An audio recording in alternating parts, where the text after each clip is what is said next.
I'm Barry Rosen. I'm the Associate Dean for Basic Research in the Herbert Wertheim College of Medicine at Florida International University, and my research is on the effects of arsenic in health and food.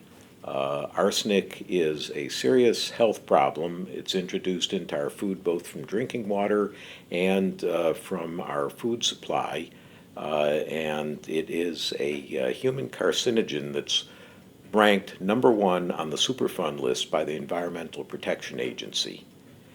It's introduced into our food supply in a number of ways, one of which is in rice.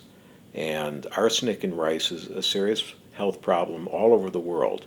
In countries like Bangladesh and West Bengal, India, it's a health crisis. In the United States, there's a lot of arsenic in rice that's produced in southern states like Louisiana and Texas, and the reason is that those rice fields used to be used for growing cotton, and the cotton fields were treated with arsenic to defoliate them to allow for the planting of the next crop.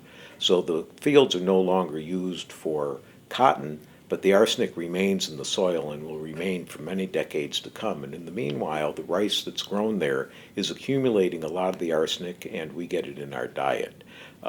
Rice, in fact, is the #1 source of arsenic in our diets, except for seafood, which doesn't have toxic arsenic. The arsenic in rice is quite carcinogenic. So my laboratory is trying to get at this problem by constructing genetically engineered rice that will volatilize arsenic and reduce the content of arsenic in the rice grain. We've done this by cloning genes from microbes, in particular one from Yellowstone National Park, where the arsenic concentration is one of the highest in the world.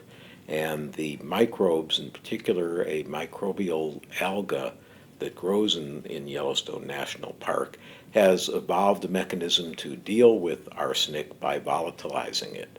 We've cloned the gene from this alga and from other bacteria, and we've introduced these genes into rice.